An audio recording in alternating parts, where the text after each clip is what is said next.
Hello and welcome to Ditching Hourly. I'm Jonathan Stark, and today I am joined by very special guest Blair Enns. Blair, welcome back to the show.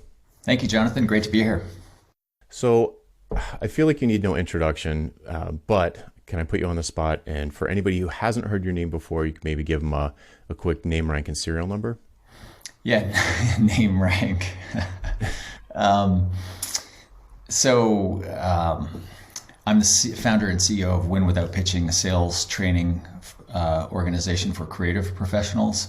I've written two books, the Win Without Pitching Manifesto in 2010 and Pricing Creativity, a guide to profit beyond the billable hour in 2018, 3 years ago. Great stuff. Love it. Okay, so the sort of impetus for this conversation was a tweet that you tweeted, obviously, something you posted on Twitter about strategy. So what's the sort of backstory here? Yeah, and I forget exactly what the exchange was, but you and I were trading some pretty good definitions of strategy. One of my hobbies is I collect answers to the question, what is strategy? Because strategy is one of those words, like time and money are in the same category. They're words we think we know the meaning of them until we're asked to define them. And then it turns out very few people have satisfactory answers to the question of what is strategy. And then when you get into that, then it begs all kinds of other questions around this topic of strategy. So it's a rich vein for a podcast episode, that's for sure. Absolutely. Well, so what are some of the answers that you've collected? I mean, do you feel like they sort of coalesce around a correct answer, or is it just like people have different definitions and if it works for them, great. What are your findings? I've asked hundreds of people this question, and I've asked it from a stage, many times as well. So, easily I've heard hundreds of answers, or in excess of 100 answers. And the most common answer is just an insufficient answer. Is an answer that says this person hasn't thought about the question, which isn't, I'm sure there are 100 words that I think I know the definition to, that if you asked me to define, I couldn't. But strategy is one of those words. Usually the answer is some variation of a really smart plan. But the origin of the question, why I first started asking it was, so Win Without Pitching is a training company, but it used to be me, a solo consulting practice. And I used to hear from my clients a lot. So creatives who have made their creativity their business. So a designer starts a design firm. I used to hear from my clients when they were talking about their competitors, they would say, oh, they're a really good firm, but they don't do strategy, meaning they're not as smart as we are. Right. And so I started asking, what's strategy? And people were just absolutely flummoxed by the question. So the answers tend to coalesce around a plan. Well, a strategy is a plan. It's a detailed plan. Okay, so strategy is a plan. No, it's more than a plan. It's a really smart plan. Yeah, it's the really smart piece that I think people get hung up on. Like, what does really smart mean? Yeah, and then strategic as a modifier when you're positioning your firm. We're a strategic design firm. Okay, what does that mean? It means we're smart. It means we do we're strategy. expensive. What strategy? It's planning. Okay, so strategy is a plan. No. So we end up in this circular discussion. Right. So a couple things to just chime in and kind of pile on there. I hear a lot of people use the word strategy incorrectly, which is different than defining it wrong. Because I think if I asked the very same people to define strategy, they would say something like, it's knowing what not to do, or same with you. It's like a really smart plan. But I hear people just use the word in the wrong place. Like people ask me, like, what's a good SEO strategy, or what's a good email marketing strategy? And what they're really asking for is tactics. And they're asking about something extremely low level. They're looking for tips and tricks on how to use drip more efficiently or something, or how to use social media more effectively. And some of those things would come out of an overall, like a higher level strategy. And, based on a strategy, there are going to be tactics that are aligned or misaligned with the strategy. but they don't. But they have a tendency to just use the word synonymously with tactics, which is always something that makes me nervous for them, because if they think that, like picking a time of day to tweet is a strategic thought process, then I'm like, okay, we need to have a conversation here. Well, so we're going to have to unpack both of these words, strategy and tactics, because, the more I learn about it, the more I see there isn't really a universal definition. And there are 3 definitions that I've heard that I like. And I remember here, I didn't go back and look it up. I remember liking yours. So there's probably 5 ones that I've heard that I've liked. And there are 3 that I've held on to. And the most recent one is one that really challenges some traditional ideas of what strategy might be. So you've thought about this question. What's your definition of strategy? Yeah, it's a little bit long, but I can't make it shorter and not lose something I think is meaningful. So from memory, it's strategy is a concise, high-level approach to achieving an objective that applies your strengths against something's weaknesses in a surprising way. So there are a lot of key words there. So yeah, I've thought about high level. Yeah. What else do you have? It's a concise, high level. Concise and high level. Concise, high level. And approach keep going. For achieving an objective. So that's the most important. Like, to me, that's the most straightforward piece of it. It doesn't give you any direction, but it does say that it's got to be short. It's got to be clear. It's got to be high level. It's not a list of things to do. It's an approach critically to achieve an objective. So if you don't have an objective, there's no strategy. You can't have a strategy without an objective. So to me, any strategy meeting or a discussion or thought process would start with, what are we trying to achieve? And then how can we do that? What's the approach that we could take that would apply strength to weakness in a surprising way? I also like the word concise, the idea that you can explain it succinctly. My first definition that I cobbled together from a few different that I found and I liked, and the bulk of it I actually read on Wikipedia, is this: strategy is an idea that describes a journey to a position of advantage. So the idea follows your point about being concise. You need to be able to sum it up very succinctly.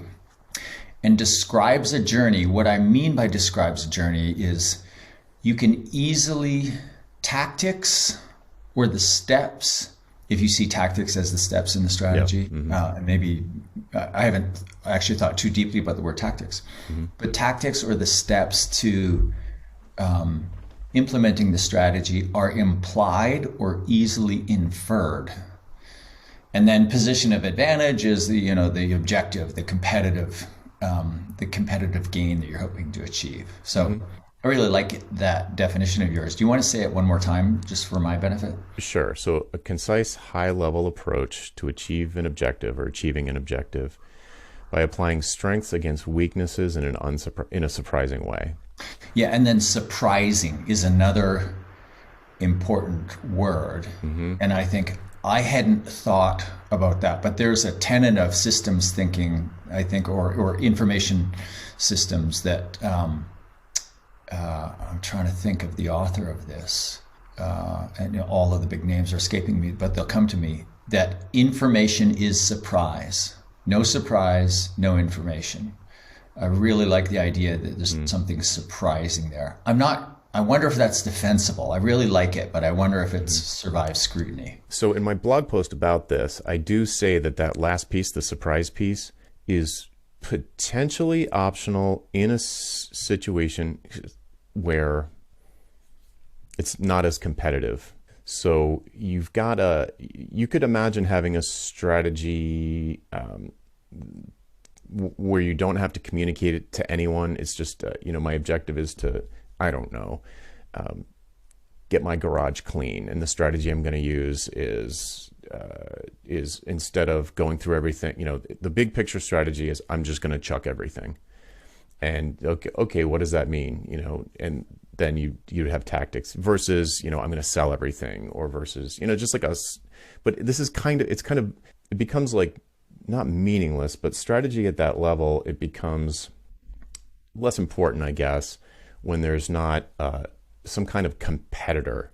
You know what I mean? So if there is some kind of competitor, whether that's another client or, it's like a war situation, I feel like the surprise, every strategy that I would look back on always had that element of surprise that made it instantly genius, where you're like, wow, that might not work. Of course, because strategy is a leap of faith. Like if you knew it was going to work, it's not a strategy. It's like you've got this objective. You could do five different strategies for achieving the objective, frontal assault, guerrilla warfare, very different strategies. And then the tactics are going to either align or not align with the chosen strategy. So when the stakes are high, I think that surprise piece is pretty important. When the stakes are low, maybe it's optional. It probably is optional. Yeah, I'm trying to think of examples. So I'm a big fan of Ben Thompson, who writes the Stratechery. Yeah. I was listening to him the other day on his podcast talk about I think it's Fairchild Semiconductor. It was in a conversation about Intel, but when they said, okay, we're gonna go to market with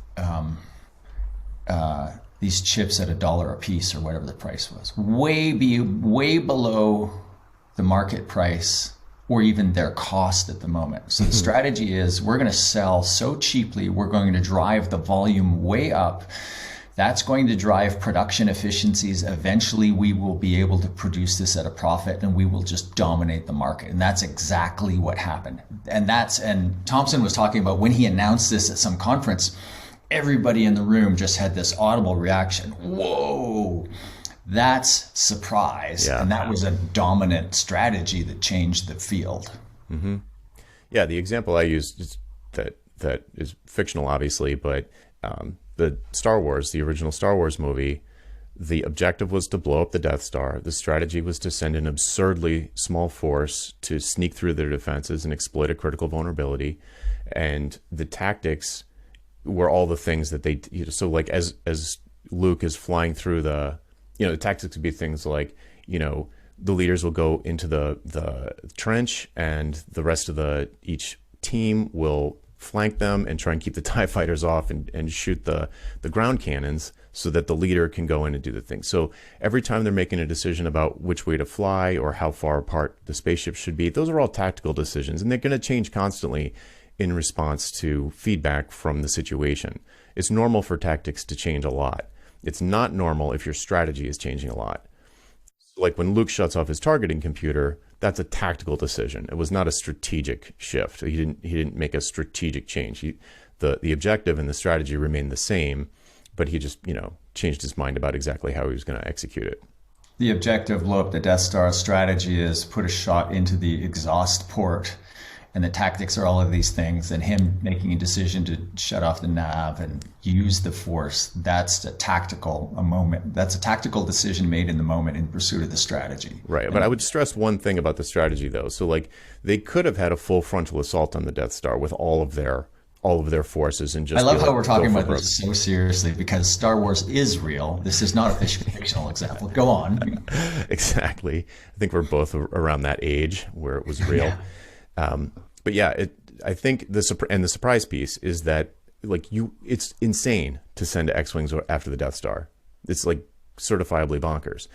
But they could have tried to shoot from the moon and hit the exhaust port. It would have been just as crazy. Or they could have sent their entire force and try and overwhelm them. So the exploit the critical vulnerability. But the real piece of the strategy that's interesting to me is that they chose to use just an absurdly small force to sort of sneak in versus a frontal assault or some attempt to send something from the ground. Now, let me back that into my definition of strategy, which is an idea that describes a journey to a position of advantage. Position of advantage is the Death Star is blown up. Blown up, right. The idea is we exploit it through the vulnerable place, the exhaust port, and then basically we have to shoot a laser cannon or whatever it is, or not a cannon, but we have to put a shot into the exhaust port, and from that you can kind of infer a bunch of different tactics that might Right. be appropriate. Yeah. Yeah. The tactics almost imply themselves if the strategy is good. All right. Now, so I think the word strategy, I believe I've looked it up in years past, but I have a great memory. It's just short. I believe it's got military origins. I believe so too. Yeah. Yeah. So it's almost always like, so the Death Star is a great example. But then we move it into a business context. I think things start to change a little bit because my next, just speaking chronologically in terms of the definitions of strategies that I've really embraced, the next one I like is Michael Porter's, which is from Harvard Business School, who says strategy is the answer to the question, how are we going to become and remain unique? Oh, that's really good. There's a danger in that one though, because the how, it doesn't say anything about concise.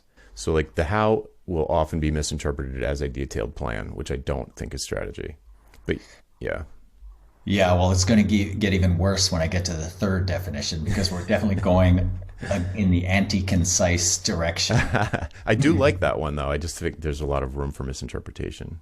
Yeah, so when I think of like we've got a fair amount of overlap, or at least a little bit of overlap in the audiences that we serve, creative and tech, and like there's they're all kind of merging together. And correct me if I'm wrong, but yeah. In the world that I serve, creative professionals, what does it mean to be creative? Creativity is effectively the ability to see. It's not the ability to write or draw. It's the ability to bring a novel perspective to a problem. So creative people, and I mean include all people who are creative, most entrepreneurs are creative. Right. They are, because that is their superpower, is effectively solving the problem they haven't previously solved. They have this positioning problem. They'd like to position their firms to be really, really broad so that they're able to solve all kinds of problems for all kinds of businesses. So that's one of the fundamental issues that we get to. So that I'm dealing with in an advisory basis. There are a lot of poorly positioned creative firms. Now it's getting a lot better as internet search drives some very specific searches. People are looking for very specific types of firms, so most firms have responded. But it's in the nature of that creative person to really broaden out their positioning. And I want to come back to this connection between positioning and strategy. It's effectively the same thing. But back to Michael Porter's idea, how are we going to become and remain unique? The creative business, the big challenge for decades of the creative business has been lack of uniqueness, because everybody is effectively saying, well, we're creative problem solvers. Bring us your problem we haven't solved before. And that was kind of the stake they put in the ground, or didn't put in the ground, as it were. Right. Yeah. And like all of their marketing materials are like, we're smart people who solve hard problems. And it's like, okay, but that's what everyone's saying. So, and they may know internally that they have some different process, this firm might know that they have a better process than that firm because they used to work at the other firm and now they work at this firm. Yeah. But there needs to be a meaningful difference, a difference that is meaningful to the buyer, a difference that the buyer understands, which is perhaps something that's much more high level. It almost certainly is something more high level than your internal process or how smart your people are, or what your hiring process is. Yeah. So the difference, and I do agree, positioning is extremely strategic. I think there's tons of overlap there between those two things, and they're to the point where it's almost effectively the same thing in a business context. Yeah, I think, and if we have time, I'd like to come back to that and unpack the definition of positioning versus strategy and see where we get kind of tripped up. So for my audience of creative firms, I really like Michael Porter's definition, because there is a lack of trying to be truly meaningfully unique among what I would call the creative professions, advertising and design. Well, you could argue that's being unique is one strategy. There could be another. Porter would say that is your strategy. Your strategy is how are you going to be unique? Okay, fair enough, because the uniqueness could be that we're the low cost solution, and that's unique. Okay, fair enough. Yeah, I see that. Okay, like you're a generalist, but you're unique in the sense that you're the low cost option. Yes. It's not a desirable position, but if you have a production advantage, you've invented the logo making machine. Exactly. that's a strategy. That's a position in the marketplace. Yep. Yeah. Or you build a SaaS that does this thing that now you don't need designers anymore. Or you build Upwork or 99 Designs or something. Yeah. Now, do you want to get into the paradigm-shattering definition of strategy that will just stress everything we've talked about so far? Yeah. That's my favorite. Sounds great. So I'm going to have to read this. This was sent to me from a couple of clients of mine a few years ago. And this also comes from Harvard Business School, Ken Andrews. Strategy is a stream of decisions over time which reflect the goals of the firm and the means by which the firm achieves those goals. So when I remember sitting in a restaurant having dinner, my wife and I and a couple, one from Australia, one from New Zealand, sitting there talking about strategy, and they had met at Harvard Business School, and they dropped this one on me. Mm-hmm. And I said, well, wait a minute. Based on that definition, strategy can only be determined in hindsight because it's a stream of decisions. And they said, yes, exactly. Yeah, no, I fundamentally disagree with that. Yeah. I think, and I haven't, so this definition has been quoted in a couple of books. One's called Aligning the Stars. I forget the gentleman's name. I haven't read it yet. I've leafed through it. And I've since seen it out there in the world a few times, particularly from professionals who have attended Harvard. So it's definitely a Harvard Business School definition. Mm-hmm. And one of the things I like about this is it's really easy to say what our strategy is, but most declarations of strategy are just bullshit or so aspirational they're never pulled off. Mm-hmm. So to me, this is a really pragmatic, almost cynical look at what strategy is. So you could summarize it by saying strategy isn't what you say, it's what you do. That's not the full definition, but that would be part of their implied definition would be strategy is really the decisions that you've made over time. No, to me, that's a fundamental misunderstanding of the concept. To me, I mean, when you first were saying it, I was thinking that, okay, maybe they're using that to encompass both the creation of the strategy, the selection of the strategy, and the execution of it over time. But then you went farther, and it was more like how you summarized it, which is that you can only see what your strategy was in retrospect, which is like the laziest possible approach I could imagine. It's like, why not? I mean, like, why even talk about it then? Like, just do whatever you want whenever you want. Like, how would you align an organization around that?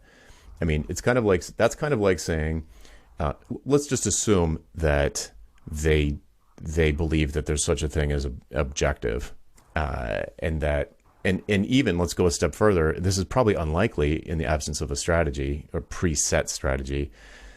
Let's just say that the entire organization is aligned on the objective. Highly unlikely if you're operating in a definition of strategy like you just described. But let's just say everybody is aligned on the objective. That would mean that everyone would be using decide on their own strategy. Everyone would have their individual strategy for achieving that objective. And if you don't have the same strategy, then the tactics that people are using are going to be stepping on each other's toes. They're going to be pulling every 1 inch in every direction. There'll be no alignment whatsoever. Even if you have the same objective, it'd be like, let's pull up the Star Wars idea again. Okay, objective, blow up the Death Star. Everybody do whatever you want. So it doesn't make any sense. So I think categorically reject that definition. I like how provocative it is. I like how it forced me to think about things. I like your retort to it. It reminds me of a couple of other provocative lines, and I forget, was it Eisenhower?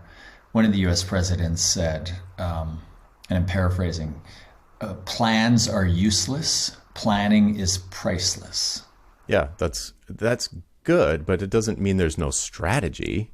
Yeah. The plans will come after the strategy. About models. Uh-huh. And a model is a view of the world, of how the world works, or even not the greater world, but we have a model for how we teach sales training, a model for how it works. So the line is, all models are wrong, some are useful.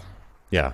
So I think in the spirit of those two statements, I think you can apply that spirit to Andrew's definition of strategy, which brings us to a related topic of what is strategic planning. Okay. Yeah. So let's slow down a little bit because there's some good stuff in there.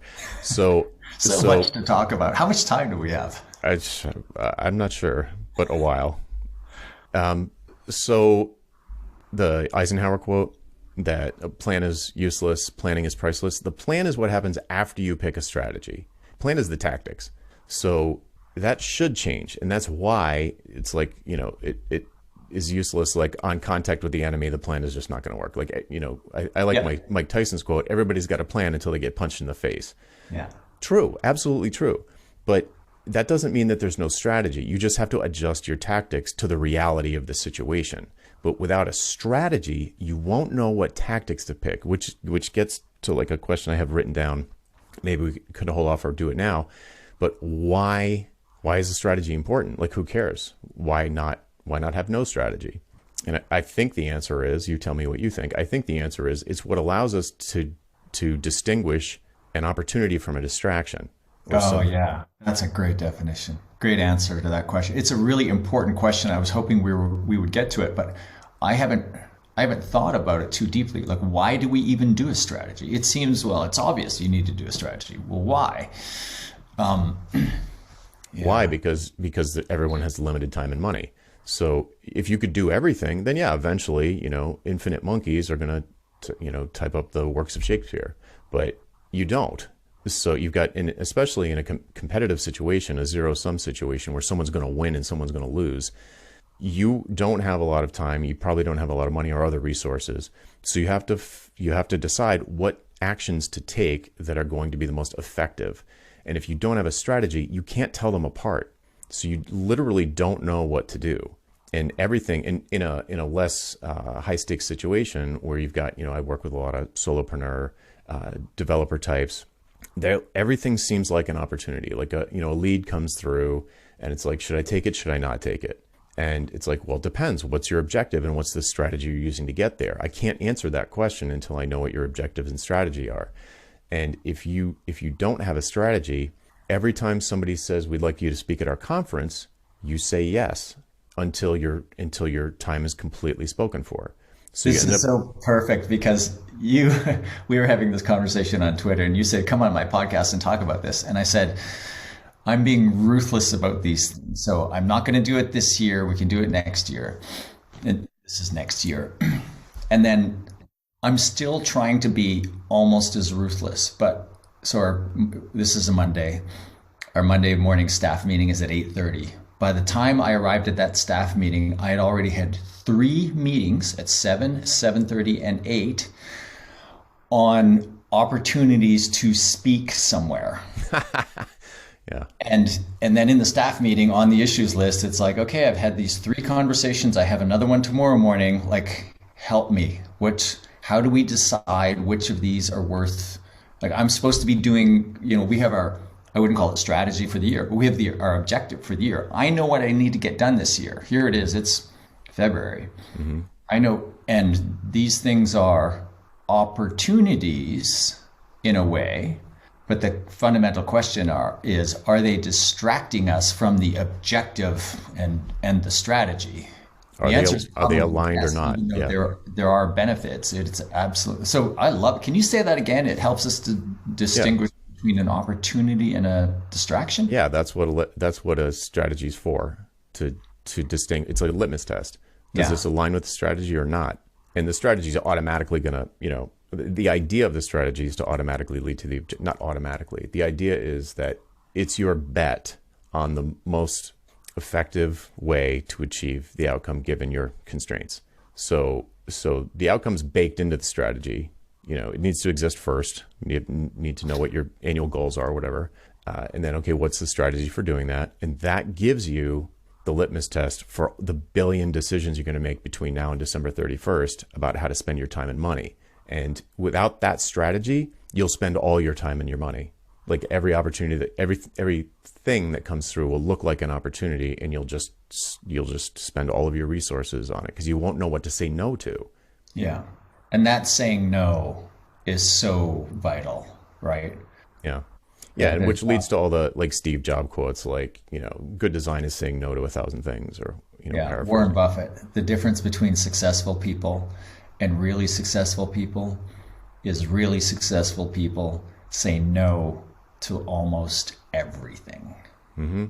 I one time saw I don't know where I saw this, but I think Charlie Rose was interviewing Buffett, and Buffett pulled it, and he asked Buffett to, like, could you show me the calendar, your pocket calendar that you showed me before the interview? And he just like Nothing. empty. It was completely empty. And I was like, that's my goal.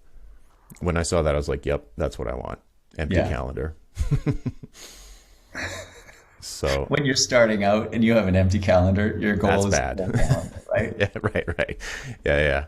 But so that's, I mean, I don't know if you're a Derek Sivers fan, but he just released a book called Heck Yeah or No, or Hell Yeah or No. And it's about that there's a stage at the beginning. He has a music background, music performance background, as do I. And there's a stage where you hustle and you say yes to everything. And then that works because you're just clueless and you're young and you can live on pizza and couches and sleep on the couch, eat the pizza, not the other way around. And when the time comes that, or like when you get somewhere and things, you're getting inbound, essentially, you're getting inbound leads instead of you doing all outbound. You're starting to get inbound leads and you're buried. Then it's time to start thinking like, okay, I'm only going to say yes to the things that are a hell yeah, and I'm going to say no to everything else. And it's sort of a lazy way to, lazy is the wrong word. It's sort of like It's an easy way. yeah, it's like a simple to understand way. Yeah. But he's like has not regrets, but I've heard him say on podcasts many times that people misunderstood that. They started using the hell yeah or no thing before they were actually there. They use it at the beginning, like they're the prima donna, they're the prize, and everyone's like, okay, screw you, fine. But once you're in demand, then it's like, okay, to maybe clear your calendar a little bit, but until that time, I think you'll know when you get there. It's like, Yeah. conferences are emailing you, hey, could you come speak at our conference? And then at a certain, you're like, well, how do I decide if I should say yes or not? Here's a bit. It's more than a line, but most of it comes from Dan Sullivan, founder of Strategic Coach, and some of it comes from somewhere else. It might be Derek Sivers, but I forget where. I cobbled it together from two different sources. There are two levels of success in business. The first level, you get there through what you're talking about, hard work and saying yes to everything. So those are the two tools that you use to get to the first level of success. Hard work, you work your ass off, and you say yes to everything that comes your way. And I say that to my kids. It's like, at your age, just say yes to everything. Work your ass off, outwork people, say yes to everything. But the second level of success, they're different tools. And you have to down the first tools. And the longer you've been at the first level of success, the harder it is to put those tools down. So you have to put down effort and saying yes to everything. And you have to replace them with risk and saying no to everything, almost everything, Warren Buffett's quote. So Right. at some point, your income, you want it to be detached from effort. And so you want to look for, fundamentally, it's risk. It's like, where do we take some, and there are different types of risk. But Peter Drucker said, in business, all profit is derived from risk. And then the idea of saying no to everything, that's to Derek Sivers' point of like, hell yeah or no. Yeah. Yep. Yeah. And Steve Jobs about good design. It's like you have to say no to a million things. Yeah. So what about risk?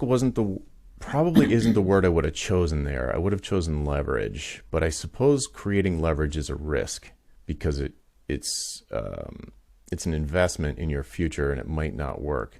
But it also reminds me of the main subject here, which is strategy. A lot of people, when I'm working with coaching students, and they'll say like, well, what should my strategy, like, we're considering a couple of different strategies, let's say, to achieve this objective, their 1 to 3 year business goals or whatever they want to do, whatever impact they want to have.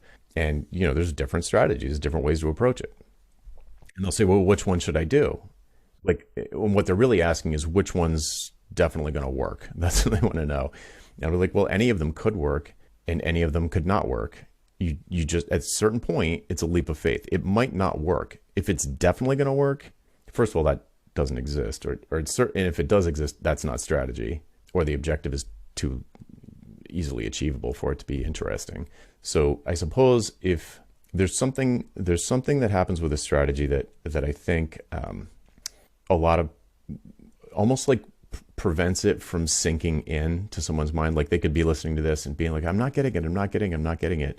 And sometimes the resistance to that absorption is that they can't imagine a bulletproof strategy. It's like, because that doesn't exist. Like, if your objective is, especially if it's a competitive, especially if it's like a zero-sum competitive, we win, you lose type of situation, there's not a guaranteed way. It's the risk that you're talking about. It's like, you need to take this risk. You bet that this is the right strategy, and maybe it won't work.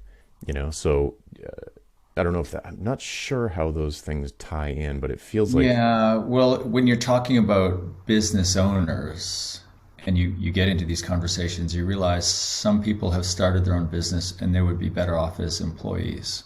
yes, so true. They don't have the appetite for risk. So you can take what I said, which is risk and saying no. You can substitute the word, I think you can substitute the word innovation for risk. And to me, Okay. I've thought about this, just not super deeply, but to me, innovation is this combination of creativity. So the ability to see an opportunity, you can see something. And some people just suffer from lack of good ideas. Not very many, but some do. So I see the opportunity, and then risk, I'm willing to leap.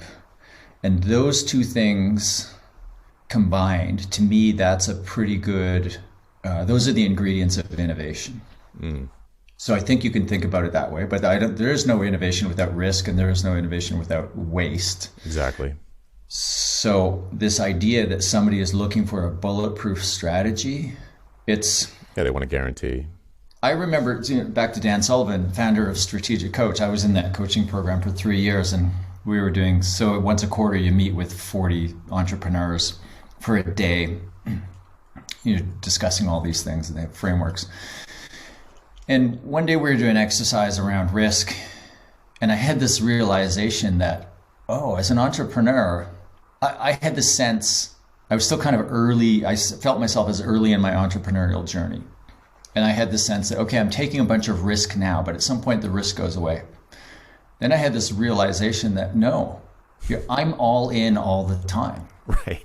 For the rest of my life. Yeah. And I was immediately horrified. Like, okay, at what point do you lie down and When relax? do I get to rest on my laurels? When do you pick the fruits of your labor? Right. Not that you don't when do you get to rest on your laurels and just have the money flow in without you like constantly living 3 to 5 years in the future and making decisions about way out there. And I realized, I had 2 realizations back to back. And the first one, I was horrified. I realized, you never get to do this as an entrepreneur.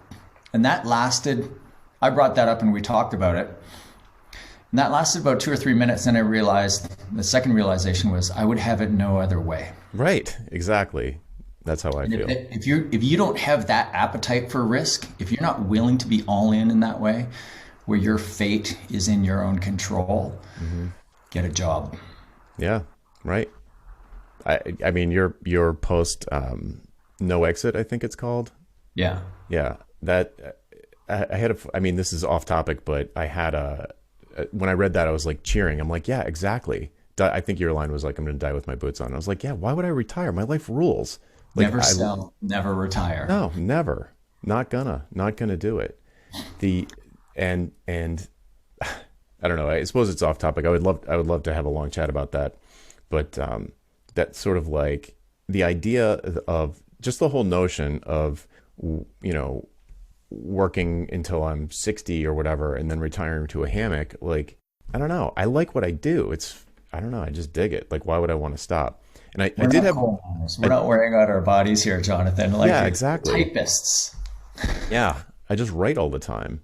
I love it. So But I did have one counter argument to that. I spoke with a guy named John Warlow. He's been on the podcast a few Oh times. yeah, I'm a big fan of his books. Yeah. Yeah, and so he convinced me. He injected a thought into my head that I had never had before, and he was like, because we were on he was on the podcast, and the interview was about built to sell and creating productized services and that sort of thing, and he was like the things he's all about, like selling the business, valuing the business, creating more value in the business, and then selling it, and keep on doing that. And I was like, well, that's not, I'm never going to do that. But everything that you're describing increase, like anything that would increase the value for a buyer is going to increase the value for the owner. So it's still valid advice. And then he was like, well, you could he was like, two things could happen that would change your mind about that. And I was like, oh yeah, Health what? events. Health and something even bigger. Like you want to do something even bigger. Yeah. So he was like, so if something like that happens, and that could happen, like I could see that happening, where it's not that I would stop working, but I might want to pivot into something that's a higher level or something like that. Yeah. I was like, and at that point, are you just going to let your old business die? Would you rather sell it? And I was like, well, I wouldn't want it to die, which would mean someone would have to buy it. So I was like, oh, okay. That broadened my And thinking I'll a add little two bit. more considerations. So I have a friend who founded a consulting firm, and he brought along the next gen. He saw it as his responsibility, as CEO should, to bring on the next generation of kind of leadership. And he mentored these young people. And at some point they came to him and said, we want to buy the firm. And he realized he had an obligation to sell it to them. And I'm not sure that I would have felt the obligation, but I understood his sense of obligation.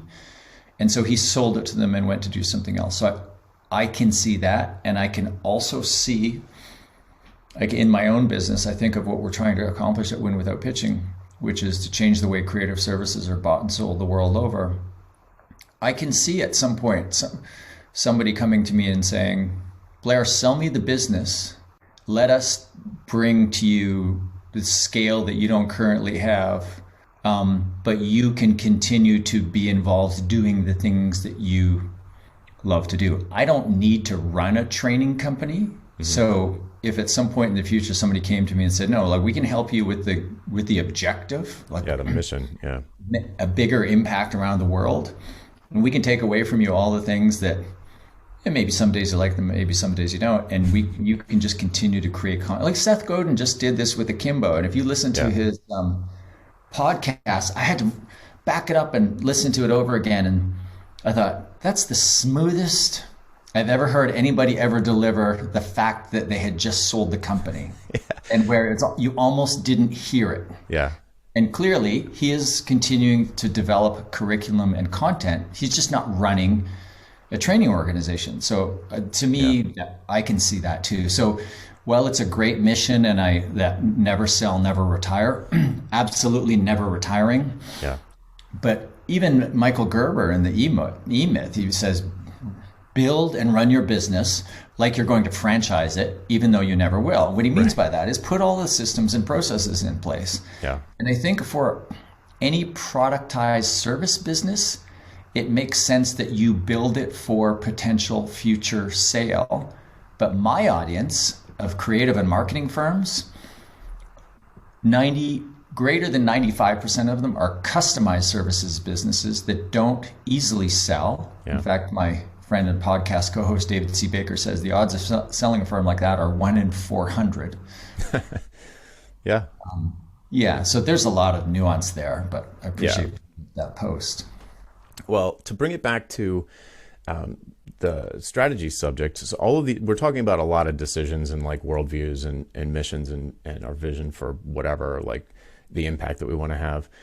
As all of those, like a million little decisions and tactics and possibilities and all of those things, like it gets overwhelming in absence of a strategy. If you have a strategy and you've got the discipline to stick to it, then a lot of these things sort of, a majority of them probably will just evaporate because they'll just be like, oh, that's a distraction. Those are just distractions. And people are good at filtering out distractions. We're constantly bombarded with distractions. The problem is when some of them don't seem like distractions, but as soon as you know that this stuff is a distraction, you can shut it out pretty easily. But I wanted to loop back to something you mentioned earlier, which was the term strategic planning, and and point people to a resource. It's a book called "Good Strategy, Bad Strategy" by Richard Rumelt, which is largely the source of what I use as a definition of strategy. It's a little bit bastardized, but the thing about surprise, I think that comes from him, and I think it's really, really good. But strategic planning is like, I think Alan Weiss says strategic planning is an oxymoron. It's like, yes, plans will come out of a strategy, but acting like your strategy is a plan is what Rumelt would call bad strategy. That's bad strategy. That's like, Yeah, I or love that. yeah, I can't. If I hear those two words together, I just roll my eyes. My reaction is, you don't know what you're talking about, and that's just like a guttural reaction. That is not a highly thought through thing. But I love what you just said. How about you just come up with a strategy that you can articulate in a sentence, and then from that we can do some planning, and let's keep these two things separate from each other. right. Yeah, there's another thing that he talks about. I think it's the same book, but another kind of bad strategy is one that has no risk, to bring up risk again. So like our strategy is going to be to have the world's best customer service. It's like, well, That's a that's a dream or a goal. yeah, and it's not. There's no surprise. It's not risky. Anybody else would probably no end of other companies might say the exact same thing. It's not. It's not an application of a strength against a weakness in a surprising way. It's like a duh. Like that's like table stakes for running a business. But could you turn that, like if we took that one as a case study, could we turn that into a strategy or infer a strategy from it? Like you think of Maybe a marketplace that is aggressively anti-customer service. yeah. So if there's like there's a sandwich shop near my house that is like, well, it's like the staff is like incredibly rude, like comically rude on purpose. And that's like just part of the shtick. If every restaurant was like that, and then you were like, oh, okay, we're going to be the nice ones. So like their strategy, it's not a strategy, it's just a shtick that they do. But here would be a strategy. We're gonna have the worst customer service in the industry, right? I'm not sure how that would help you, but that would be surprising, and it would certainly. And if for some reason that allowed you to cut your price by 10x of what everyone else was charging, that might be interesting. So yeah, I could see that happening. Like maybe there's an industry where customer service is abysmal, and that's like a strategic advantage, or maybe you flip it and say we're gonna have the worst customer service, or like we want to have the worst Yelp reviews on the internet, something like that. What do you, back to this word planning, what do you think listeners of this podcast should do with this information of this definition, these definitions of strategies? And Yeah, I mean, everything starts with an objective. If you don't know what your objective is, you're dead in the water. If your objective is to like pay the mortgage next month, like think a little bit bigger picture than that. Have an objective. Like what's your mission or vision or purpose or impact that you're trying to make, your big idea. Come up with something that is, usually it's most helpful if it's other focused and not, if it's outward focused, not inward focused, like your bank account numbers or something like that. It's not very, goals like that aren't very instructive. It's like, oh, you want to have $1 million, but like, it doesn't really tell me anything. It rules out a lot of businesses, but it doesn't give me any direction as someone who's trying to coach you. So I would say come up with, if you can, some sort of impact goal that is outwardly focused, like an impact that you want to make. And if you have an easy answer to that, consider yourself lucky, because most people don't. But if you could come up with some kind of objective, and then make a list of 3 to 5 possible mutually exclusive strategies that are one sentence long, that are all different high-level approaches to potentially achieving that objective. And notice, and then like try on each of the different strategies like it's a suit. So just try on this strategy. What would the tactics be if that was going to be my strategy? What are my blind spots? What would I have to get help with? What team members would I need to bring in? And then try on the next strategy. What would that look like? What would that implementation look like? What would the action plan be for this strategy? And go through it with all 3 to 5 of these different potential strategies. And I think it'll internalize how different tactics and strategy are, and how they go hand in hand, and how having one strategy versus another strategy gives you this litmus test for distinguishing real opportunities from distractions. I know we've been at this almost an hour, but we still haven't talked too much about positioning versus strategy. Oh, and I okay. also want to add, and maybe this is the topic of a future discussion, where does the strategy end and the business model begin? And I think of Alex Osterwalder's work, Business Model Canvas. What's the relationship between strategy and the business model? That is a great question. Personally, I spend most of my time thinking about a specific business model. So I don't have a lot of broad experience with like wide ranging types of businesses. Almost everybody I work with it's like an expertise based business. It's usually one person or a small firm. So I would defer any information you have on that would be super interesting to me, because I kind of solve that problem by only working with one kind of business model. And I don't like the scaling with employees or like a contingency type model or marketplace models. I don't mess with any of that stuff. Yeah, and it's interesting I looked into this recently in preparation of a podcast that David Baker and I did, and I'm not even sure if we got into it, but as part of the research, there isn't, just like strategy, there isn't kind of a universal agreed upon definition of what a business model is. But these things, positioning, how you position your brand, so Trout and Reese's book from, I think it was 81, Positioning the Battle for Your Mind, how do you place your brand in the mind of your customer relative to your competitors? Mm-hmm. That's positioning. So to me, positioning is, when it comes to positioning a professional firm, that is fundamental business strategy. It's the expression of, like, what do we want them to think, basically, about us relative to these others? And then, okay, what are the things that we need to do for us to be thought of that way? So that's tied to positioning and strategy are related, as is business model, as is our tactics and planning. Totally. Yeah, I agree. I think positioning is always strategic, but I don't think a strategy is always positioning. Agreed. Yeah. Okay. Well, that's some pretty good progress. I think so.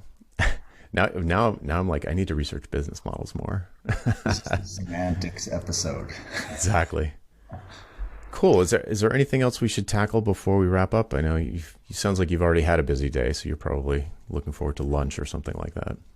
Well, I have to go get in that cold lake, and I'm not swimming in the ice cold water. Better you than me, my friend. All right. Well, cool. No, I think this is I suspect that the conversation will continue on Twitter, and then maybe we'll reconvene again, either here or in some other forum, to share what we've both kind of learned since today on the key subject of strategy and the related ones. I'll just throw out one last idea, but just one last thought. Read a book that has strategy in the title, and my experience is the chances less than 50% that the author will offer a definition of strategy. That's probably true. David Maister's Strategy and the Fat Smoker, read that multiple times, does not define strategy. There are lots of books on strategy that don't define it. Yeah, I believe that's true. It's the assumption is we it's like pornography. We know it when we see it. Yeah, it feels like there's a lot of snake oil out there, to be honest. Rummeltz is by far the best book I've ever read on it. I'm familiar with it. I've heard it over the years. I've never read it. So when I get back to when my appetite for reading about strategy returns, it will be at the top of my pile. Yeah. Great. Well, thanks so much for joining me and the listeners today. Where should people go to find out more about all things Blair? Winwithoutpitching.com, and I'm at Blair Enns on the usual business social media, Twitter, LinkedIn, and now Clubhouse, I guess. Yeah, I just signed up for that. We'll too. see. By the time this goes to air, Clubhouse will be Probably heap of gone. ash. Yeah. So talk about opportunity distraction. So many people Oh my God. were like, you got to get on this. You got to get on this. Blair and Chris are on it. You got to get on it. I was like, I'll go squat on my username, but I don't know. Anyway, we'll see. Maybe it'll be the next YouTube. I do like audio as a format, so Well, you have the voice for audio. I've got a face for audio. I didn't say that. All right. Well, let's see, folks. I guess that'll be it for this time. Maybe we can have Blair back again in the future. Let us know what you think is your favorite definition of strategy on Twitter. So Blair already shared his. Mine is at Jonathan Stark, of course. And we'll just see you next time. That's it for this time. I'm Jonathan Stark, and this is Ditching Hourly. Bye.